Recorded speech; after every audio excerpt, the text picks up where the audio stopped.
In an area of the world bursting with too many men in black hats, they are the cavalry, the white helmets. But they are fantastically brave, these white helmets. They have all chosen to risk their lives to save others, and that makes every single one of them a hero. Called the White Helmets is tracking the Syrian first responders who risk their lives to save others in war-torn Aleppo. These are real-life heroes, ordinary civilian volunteers, just like me or you, who decided not to pick up a gun, who decided not to leave Syria and decided every day to wake up and risk their own lives to save complete strangers. The White Helmets, Syria's guardian angels. They've been praised by Western governments and honored with a Nobel Peace Prize nomination. A documentary about their efforts rescuing lives even won an Oscar this year. But who exactly are the White Helmets, and is their reputation deserved? The group, officially known as the Syrian Civil Defense, was founded in 2013 by James LeMessurier, a British security specialist and ex-military intelligence officer. He began training recruits in Turkey, sending them to places like Aleppo to help civilians caught in the conflict. The group now reportedly numbers 3,000 and claims to have saved the lives of nearly 80,000 people. It sounds noble, right? Well, there's another side to Syria's saviors with white helmets, one that's begun to emerge as inconsistent reports tell of the group being allied with Muslim terrorists. We'll start with the first problem, their public image. See, this is the side of the White Helmets that most people know.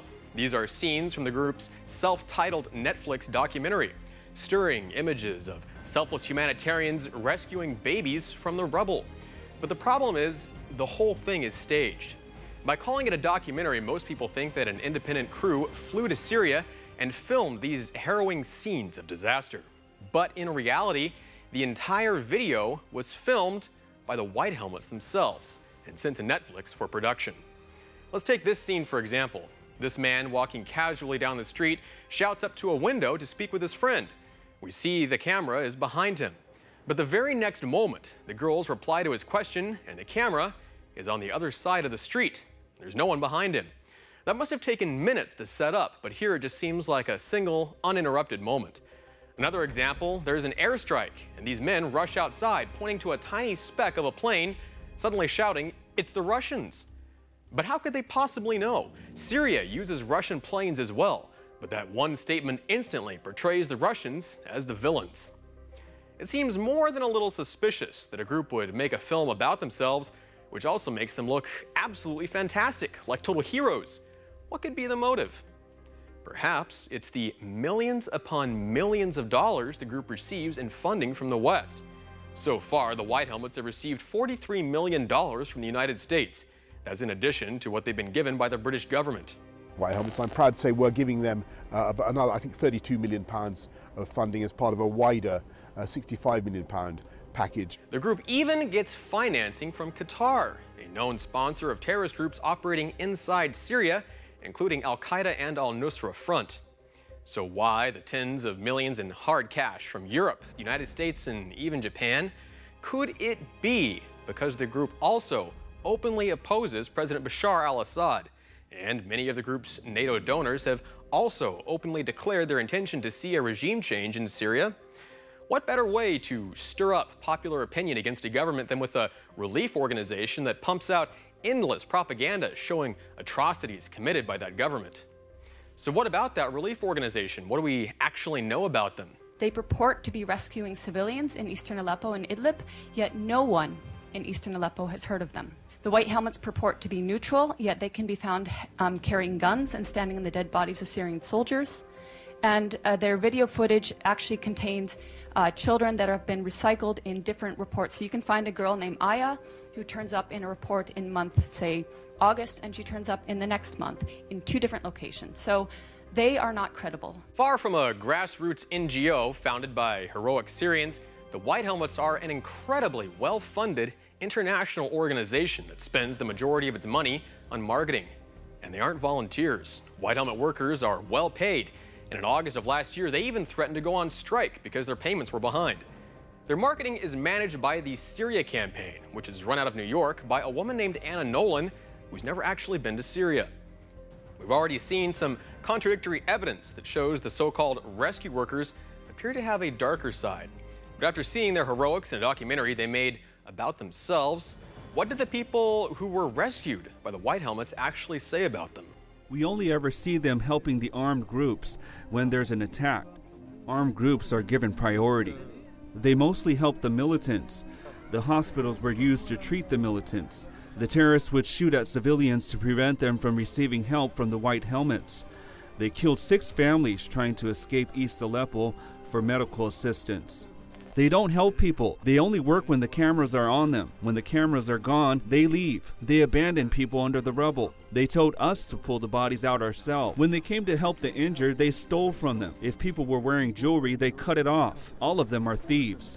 That's quite a different story. Numerous reports from eyewitnesses say they've seen members of the White Helmets waving guns, standing on top of the bodies of fallen Syrian soldiers. One White Helmets member even admits they aren't there to help just anyone. Finally, we collect the bodies of the Assad forces and throw them in the trash. Accounts are stacking up that the White Helmets are actually allied with Al-Qaeda and Al-Nusra Front, and flags for each of the terror groups were found in the White Helmets headquarters in eastern Aleppo. They claim to be part of Syria's civil defense network, but the real defense network says they've never worked with them. Firefighters in Aleppo often respond to attacks in the same areas, but they say they've never worked together either. The firefighters add that while terror groups frequently shoot at them, the White Helmets are never targeted. Why did the rebels shoot at me and my son and yet leave the White Helmets alone? That's a great question, but maybe this glowing review from Al-Qaeda will give us some clues. A message of thanks and gratitude to the hidden soldiers of our revolution. On top of our list are the parents of the martyrs and the men of the White Helmets. Or even this letter from Al-Nusra Front calling the group the soldiers of the Syrian Revolution, and it's signed by every terrorist group linked to Al-Qaeda. But the group still works hard to maintain its polished image, even when there are cracks in their stories. After publishing this video showing White Helmets medics trying to rescue an infant, a group of Swedish doctors came out and said it looked as though the White Helmets had actually killed the child. The Swedish NGO Doctors for Human Rights is accusing the White Helmets of staging a hoax, claiming the procedures might even have been carried out on a dead child simply to film the video. Analysis shows the care of these apparently qualified doctors does not conform to any medical standards and is actually dangerous for human life. Most cruel of all is that a child is brought in and is pretty much murdered under the camera lights. The child could not move, but he was alive. He then receives an injection near his heart, which experts say would most likely kill him. Since going public with their findings, those doctors are receiving death threats from anonymous sources online. Another example is a so-called mannequin challenge video. This footage shows rescuers frozen, motionless, over an apparently injured man. It was posted by the White Helmets, but after public outrage, it was immediately pulled down. It may have been a mannequin challenge, but it massively backfired, with skeptics pointing out that many of the group's so-called rescues have been proven fake as well. In a more sinister turn, the group has also been filmed facilitating an execution. Members of Al-Nusra Front execute a Syrian rebel, and then the White Helmets immediately rush on camera to apparently save him. It looks great on camera, but I'm not sure how much help they'll actually be at this point. Now, we've heard from the White Helmets themselves, and we've heard from the victims. But what about other governments? What do they have to say? Well, the president of Syria, Bashar al-Assad, obviously isn't a fan. We have the proof that those videos were fake, like the White Helmets, for example. They are Al-Qaeda, they are Al-Nusra Front, who shaved their beard, wore white hats, and appeared as humanitarian heroes, which is not the case. The same people were killing Syrian soldiers, and you have the proof on the internet. Which makes sense, as the White Helmets seem to be working for terrorist groups. Officials in Russia are skeptical about the group as well. We have no doubts that the White Helmets group, which operates in Syria, and of course the rewarding of their work with a Nobel Prize of sorts, an Oscar, this is all part of a large-scale PR campaign. We've also debunked the content of their videos. And what about the group's leader?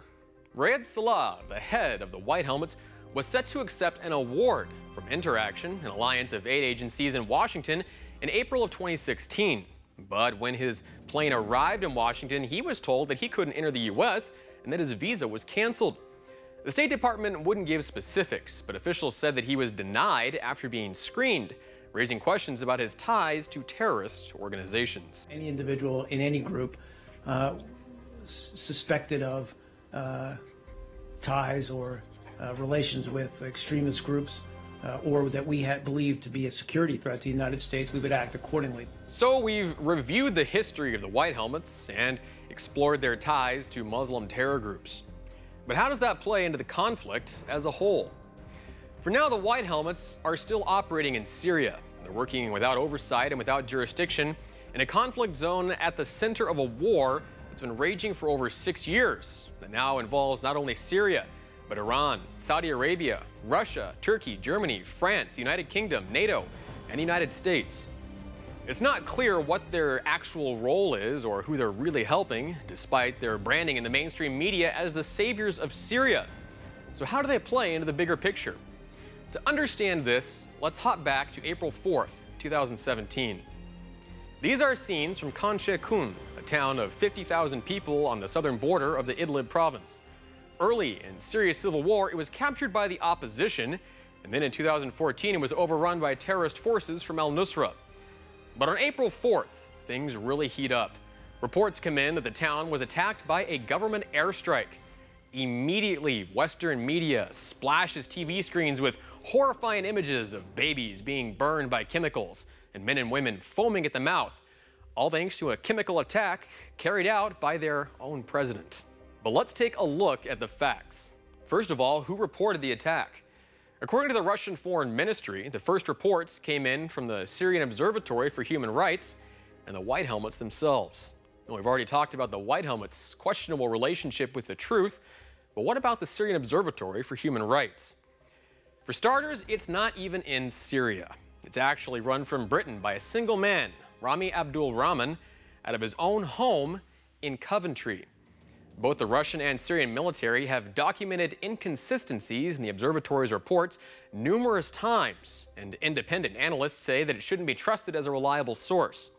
But if Russia and Syria aren't good enough, Germany's own foreign ministry says the observatory has its own interests and that not everything it reports reflects the truth.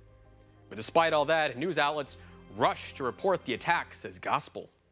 These are the frantic and horrifying scenes from a suspected sarin gas attack in northern Syria today.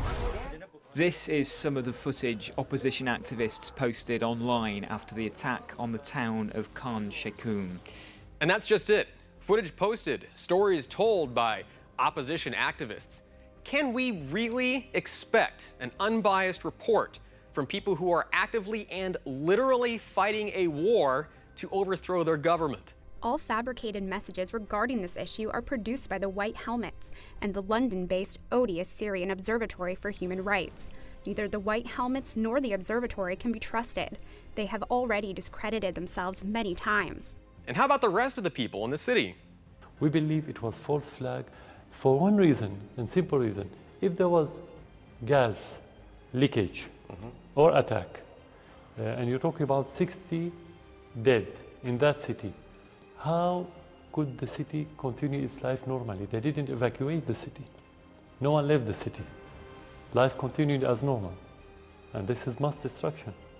All legitimate concerns, but the real question is why would Assad bomb his own people? Think about it. I mean, really stop and think about it for a moment. Far from defeating rebels and regaining control of the town, if Assad did attack civilians, all he succeeded in doing is creating an international outrage and drawing the hatred of the entire world down upon himself. Well, it's sadly, it's vintage Assad. It is an attempt by him to throw up false flags, create confusion. What leader would honestly do that? Where is the advantage? It makes no sense, especially when you consider the town is of no strategic value. And there were much better times for Assad to have used his chemical weapons, if he had had them, and if he had wanted to. Less than 2 weeks, around 10 days before that attack, the terrorists were advancing in many fronts, including the suburbs of Damascus and Hama, which is not far from Khan Sheikhoun. Let's suppose we have this arsenal, and let's suppose that we have the will to use it. Why didn't we use it when we were retreating and the terrorists were advancing? Why to use it against civilians, not to use it against the terrorists that we are fighting? The timing of the attack was particularly bad as well. Assad was just getting a leg up on the situation. With Russia's help, he had consolidated his authority, the army was forcing the rebels to retreat, and Washington was suggesting that he might even have a future as the leader of Syria after all. President Trump even remarked that he'd be willing to work with Assad to defeat the Islamic State. Just listen to Rex Tillerson, U.S. Secretary of State, on March 30th, 5 days before the attack. I think the status and the longer term status of President Assad will be decided by the Syrian people. And that's it. That's what Syria and Assad have been asking for, autonomy to decide their own fate. But in one swift and obviously shrewd move on Assad's part, all that's been thrown away. Here's Tillerson again, just days after Syria's alleged strike. But the final outcome, in our view, does not provide for a role for Assad or for the Assad family in the future governance of Syria. And he's not alone. Countries around the world jumped on the same message. I think what it confirms to everybody is that this is a barbaric regime that has made it impossible for us to imagine them continuing to be in authority over the people of Syria after this conflict is over. I simply don't see how that can happen. It is a barbaric attack which has to be elucidated. The use of chemical weapons is a war crime, and it looks a lot like this attack was carried out by the Assad regime. What a change, huh? That certainly went well for Assad. If only he could have guessed that gassing his own civilians would turn out that way. So why do that? What's the running theory in the media? Why are so many convinced that he went out and bombed his own people? Well, the theory goes like this. According to unnamed analysts, cited by publications like the New York Times, the Syrian government is trying to win the civil war by attrition. Murder everyone who opposes you, women and children included, until you achieve victory. People living outside government-controlled areas are subject to being bombed and apparently gassed until they fall in line. These so-called experts say that Assad has been signing shady peace deals with his defeated enemies, loading them onto buses and dropping them off in Idlib province, in territory controlled by al-Qaeda. Then, using al-Qaeda as his excuse, he indiscriminately drops chemical weapons on them, hoping to demoralize his foes, with civilians getting caught in the crossfire. One doctor from Idlib even went as far as to suggest Assad might be willing to kill the entire 2.2 million people living there just to get at the handful of al-Qaeda operating in the province. And everyone seems to be on board with this idea. I have personally reviewed the intelligence, and there is no doubt the Syrian regime is responsible for the decision to attack and for the attack itself. While Syria never signed the Chemical Weapons Convention, an international treaty against using poison gas, it did sign the 1925 Geneva Protocol, agreeing not to use chemical warfare. Historically, from Hitler to Pol Pot to Saddam Hussein, wantonly killing your own people hasn't worked out for anyone. And without taking a definitive position on either side, Assad isn't a dumb guy. He graduated from the medical school of Damascus University in 1988 and then became a doctor working in the Syrian army. He then went back to school for postgraduate studies in London's Western Eye Hospital. He only turned to politics when his older brother died in a car crash in 1994, becoming president in July of 2000. He's a well-educated man, and while a full investigation still needs to be conducted, the evidence doesn't point to him recklessly attacking civilians with chemical weapons the UN has said it was pretty sure that he didn't even have. Everyone knows we carried out a large amount of work with the United States to liquidate chemical weapons in Syria. They've done their job. Syria has fulfilled their obligations. The United Nations has confirmed this. So what's the other side of the story that the Western media isn't presenting? We have already said that the Syrian troops did not use any chemical weapons. We are waiting for an explanation from the US side about the presence of what they call indisputable evidence of the use of chemical weapons by the Syrian army in Khan Sheikhoun. Unreliable photos and fake vials have become the trigger for aggression. According to the Russian Ministry of Defense, the attack on Khan Sheikhoun was carried out by Syrian aircraft which struck a terrorist warehouse on the outskirts of the city. That warehouse was storing chemical weapons which were set to be delivered to Iraq. The Syrian Air Force shelled opposition positions in the eastern suburbs of Khan Shaykhun. They aimed at the cluster of arms and warehouse with weapons. In the same area, there were also rebel factories for the production of landmines and poisonous chemicals. Now that narrative makes a little more sense. It seems even more plausible when you consider reports that the Islamic State has used chemical weapons dozens of times in the past. That's according to independent findings from the London-based intelligence service, the IHS Conflict Monitor. Analysts say ISIS has used chemical weapons at least 52 times during conflicts in both Iraq and Syria, dating back to 2014. The IHS reports over a third of those attacks were around Mosul, the terror group's stronghold in northern Iraq. Thousands of shells from chemical warheads were found over the years, with American and Iraqi troops encountering over 5,000 by 2011. It's suspected many more remain missing and are now in the hands of terrorist groups like the Islamic State, Al-Nusra Front, and Al-Qaeda. In fact, senior U.S. military personnel, like Colonel John Dorian, a spokesman in Iraq, say they fully expect ISIS to continue using chemical weapons in future attacks. Which brings us back to Khan Shaykhun. Detailed examination of the evidence shows the chemical attack couldn't have been carried out by Syrian forces. This is the crater created by the alleged airstrike, and you're looking at the container for the suspected sarin gas. But according to experts, including a professor at MIT, that shell was actually detonated with an explosive charge from the ground. Studying the picture, you can see the top half of the pipe is crushed, the explosive driving it into the ground, creating this crater. Well, what does that all mean? It means that President Assad's warplanes didn't drop the canister as the media has claimed, but that it was placed there by rebel forces and then detonated. And that seems to track with the evidence that we've seen so far, because if the chemical attack doesn't benefit President Bashar al-Assad, the question becomes, who does it benefit? To understand that, let's look at what happened after the attack.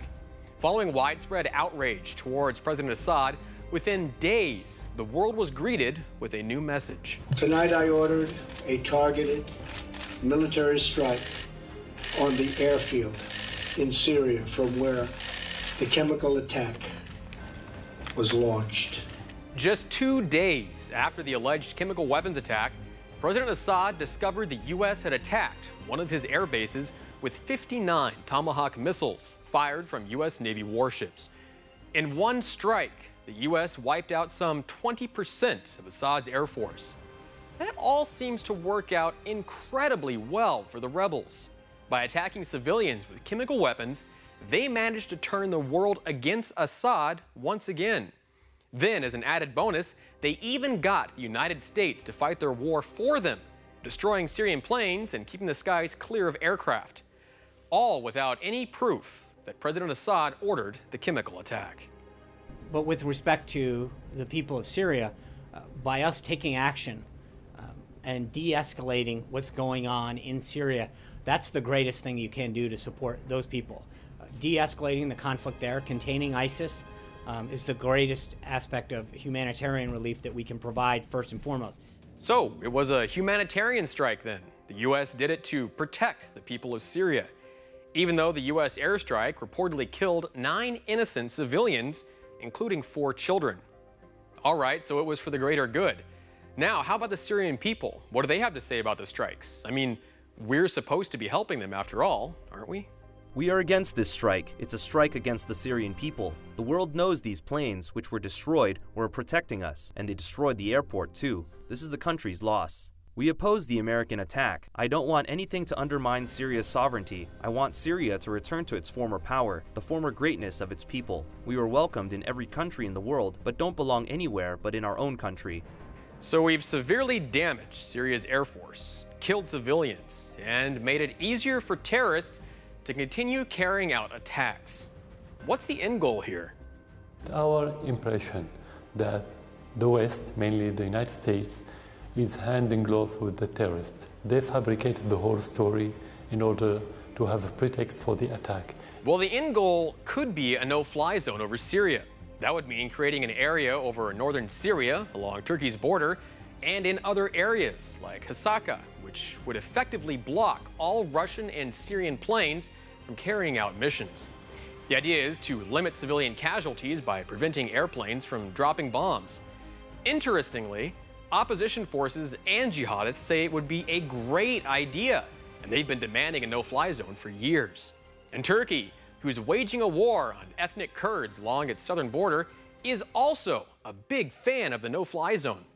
So far, senior U.S. military leaders have said it would be a terrible idea, despite championing from former presidential candidate Hillary Clinton, and would lock the U.S. into a role as a permanent protector of Syria's airspace.